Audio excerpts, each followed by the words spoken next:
英語聞き流し10分間、名作リスニング、英語テキストと MP3 ダウンロード、その他の物語は、ホームページよりご利用いただけます。88thpp.com 88thpp.com The Adventures of Sherlock Holmes by Arthur Conan Doyle. A scandal in Bohemia. To Sherlock Holmes she is always the woman. I have seldom heard him mention her under any other name. In his eyes she eclipses and predominates the whole of her sex. It was not that he felt any emotion akin to love for Irene Adler. All emotions, and that one particularly, were abhorrent to his cold, precise but admirably balanced mind. He was, I take it, the most perfect reasoning and observing machine that the world has seen, but as a lover he would have placed himself in a false position. He never spoke of the softer passions, save with a jibe and a sneer. They were admirable things for the observer, excellent for drawing the veil from men's motives and actions. But for the trained reasoner to admit such intrusions into his own delicate and finely adjusted temperament was to introduce a distracting factor which might throw a doubt upon all his mental results. Grit in a sensitive instrument, or a crack in one of his own high-power lenses, would not be more disturbing than a strong emotion in a nature such as his. And yet there was but one woman to him, and that woman was the late Irene Adler, of dubious and questionable memory. I had seen little of Holmes lately. My marriage had drifted us away from each other. My own complete happiness, and the home-centered interests which rise up around the man who first finds himself master of his own establishment, were sufficient to absorb all my attention, while Holmes, who loathed every form of society with his whole bohemian soul, remained in our lodgings in Baker Street, buried among his old books, and alternating from week to week between cocaine and ambition, the drowsiness of the drug, and the fierce energy of his own keen nature. He was still, as ever, deeply attracted by the study of crime, and occupied his immense faculties and extraordinary powers of observation in following out those clues, and clearing up those mysteries which had been abandoned as hopeless by the official police. From time to time I heard some vague account of his doings, of his summons to Odessa in the case of the Trepoff murder, of his clearing up of the singular tragedy of the Atkinson brothers at Trincomalee, and finally of the mission which he had accomplished so delicately and successfully for the reigning family of Holland. Beyond these signs of his activity, however, which I merely shared with all the readers of the daily press, I knew little of my former friend and companion. One night, it was on the 20th of March, 1888, I was returning from a journey to a patient, for I had now returned to civil practice, when my way led me through Baker Street. As I passed the well-remembered door, which must always be associated in my mind with my wooing, and with the dark incidents of the study in scarlet, I was seized with a keen desire to see Holmes again, and to know how he was employing his extraordinary powers. His rooms were brilliantly lit, and, even as I looked up, I saw his tall, spare figure pass twice in a dark silhouette against the blind. He was pacing the room swiftly, eagerly, with his head sunk upon his chest and his hands clasped behind him. To me, who knew his every mood and habit, his attitude and manner told their own story. He was at work again. He had risen out of his drug-created dreams and was hot upon the scent of some new problem. I rang the bell and was shown up to the chamber which had formerly been in part my own. His manner was not effusive. It seldom was, but he was glad, I think, to see me.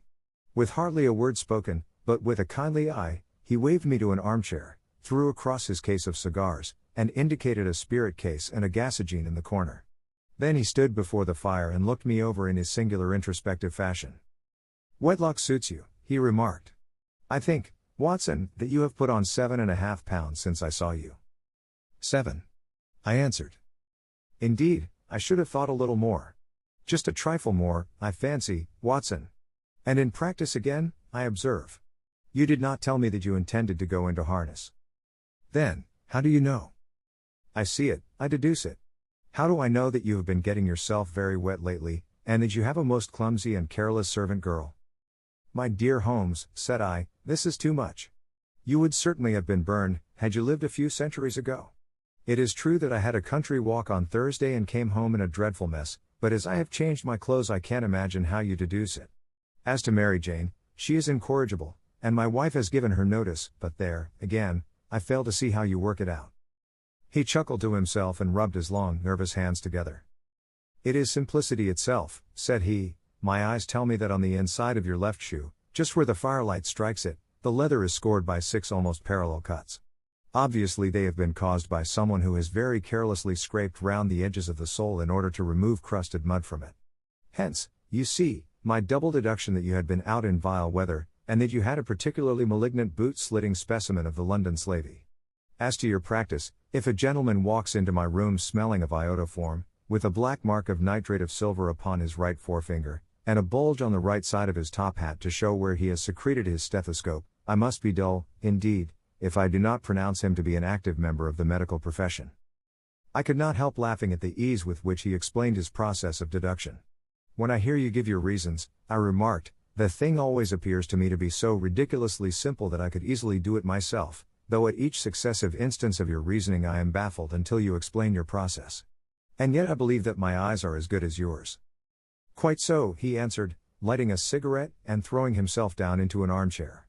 You see, but you do not observe. The distinction is clear. For example, you have frequently seen the steps which lead up from the hall to this room. Frequently. How often? Well, some hundreds of times. Then how many are there? How many? I don't know. Quite so. You have not observed. And yet you have seen. That is just my point. Now, I know that there are 17 steps, because I have both seen and observed. By the way, since you are interested in these little problems, and since you are good enough to chronicle one or two of my trifling experiences, you may be interested in this. He threw over a sheet of thick, pink-tinted notepaper which had been lying open upon the table. It came by the last post, said he. Read it aloud. The note was undated, and without either signature or address. There will call upon you tonight, at 7:45, it said, a gentleman who desires to consult you upon a matter of the very deepest moment. Your recent services to one of the royal houses of Europe have shown that you are one who may safely be trusted with matters which are of an importance which can hardly be exaggerated. This account of you we have from all quarters received. Be in your chamber then at that hour, and do not take it amiss if your visitor wear a mask. This is indeed a mystery, I remarked. What do you imagine that it means? I have no data yet. It is a capital mistake to theorize before one has data. Insensibly one begins to twist facts to suit theories, instead of theories to suit facts. But the note itself. What do you deduce from it? I carefully examined the writing, and the paper upon which it was written. The man who wrote it was presumably well-to-do, I remarked, endeavoring to imitate my companion's processes. Such paper could not be bought under half a crown a packet. It is peculiarly strong and stiff. Peculiar, that is the very word, said Holmes. It is not an English paper at all. Hold it up to the light. I did so, and saw a large E with a small g, a P, and a large G with a small t woven into the texture of the paper. What do you make of that? Asked Holmes. The name of the maker, no doubt, or his monogram, rather. Not at all. The G with the small t stands for Gesellschaft, which is the German for company. It is a customary contraction like our co. P, of course, stands for papier. Now for the egg. Let us glance at our Continental Gazetteer. He took down a heavy brown volume from his shelves. Eglo, Eglinets, here we are, Egria. It is in a German-speaking country, in Bohemia, not far from Carlsbad. Remarkable as being the scene of the death of Wallenstein, and for its numerous glass factories and paper mills. Ha, my boy, what do you make of that? His eyes sparkled, and he sent up a great blue triumphant cloud from his cigarette. The paper was made in Bohemia, I said. Precisely. And the man who wrote the note is a German. Do you note the peculiar construction of the sentence, this account of you we have from all quarters received? A Frenchman or Russian could not have written that. It is the German who is so uncourteous to his verbs. It only remains, therefore, to discover what is wanted by this German who writes upon Bohemian paper and prefers wearing a mask to showing his face. And here he comes, if I am not mistaken, to resolve all our doubts. As he spoke there was the sharp sound of horses' hoofs and grating wheels against the curb, followed by a sharp pull at the bell. Holmes whistled. A pair, by the sound, said he. Yes, he continued, glancing out of the window. A nice little brougham and a pair of beauties. 150 guineas apiece. There's money in this case, Watson, if there is nothing else. I think that I had better go, Holmes. Not a bit, Doctor. Stay where you are. I am lost without my Boswell. And this promises to be interesting. It would be a pity to miss it. But your client? Never mind him. I may want your help, and so may he. Here he comes.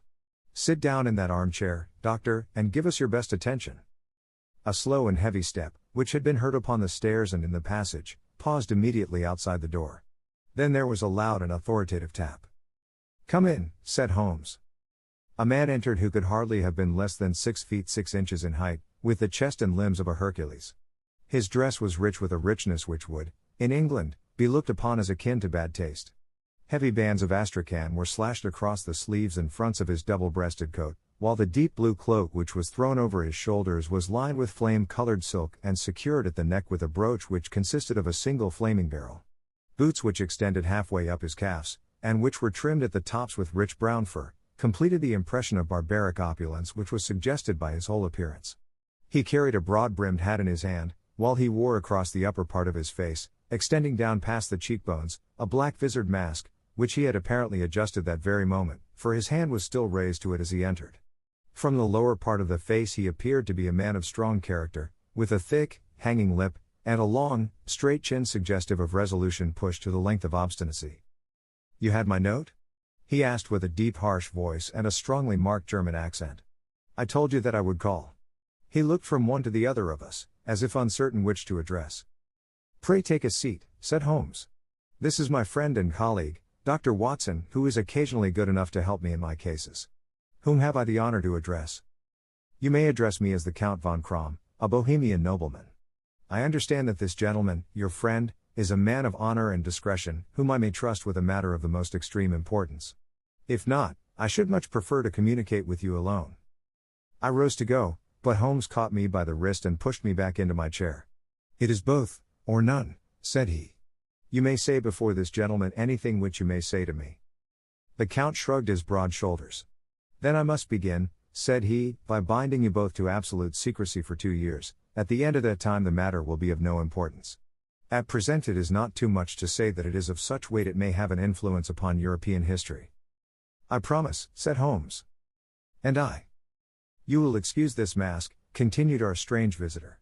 "The august person who employs me wishes his agent to be unknown to you, and I may confess at once that the title by which I have just called myself is not exactly my own." "I was aware of it," said Holmes dryly. "The circumstances are of great delicacy, and every precaution has to be taken to quench what might grow to be an immense scandal and seriously compromise one of the reigning families of Europe. To speak plainly, the matter implicates the great house of Ormstein, hereditary kings of Bohemia." "I was also aware of that," murmured Holmes, settling himself down in his armchair and closing his eyes. Our visitor glanced with some apparent surprise at the languid, lounging figure of the man who had been no doubt depicted to him as the most incisive reasoner and most energetic agent in Europe. Holmes slowly reopened his eyes and looked impatiently at his gigantic client. "If your Majesty would condescend to state your case," he remarked, "I should be better able to advise you." Audiobook. Living in Kyoto by Hidemi Woods.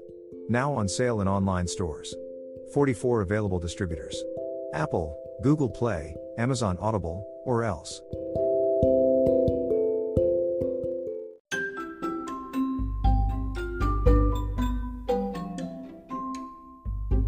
大好評。ヒデミウッズがデザインしたとってもかわいいオリジナルグッズが手に入る。トートバッグ、缶バッジ、ステッカー、T シャツ、トレーナー、パーカー、文具、その他いろいろ、エリゼン .com で見てみてね。erizen.com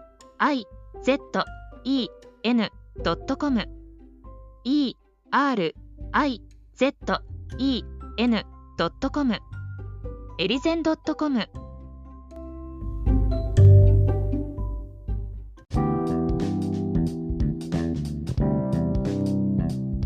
英語聞き流し10分間名作リスニング。英語テキストと MP3 ダウンロード、その他の物語はホームページよりご利用いただけます。88thpp.com 88thpp.com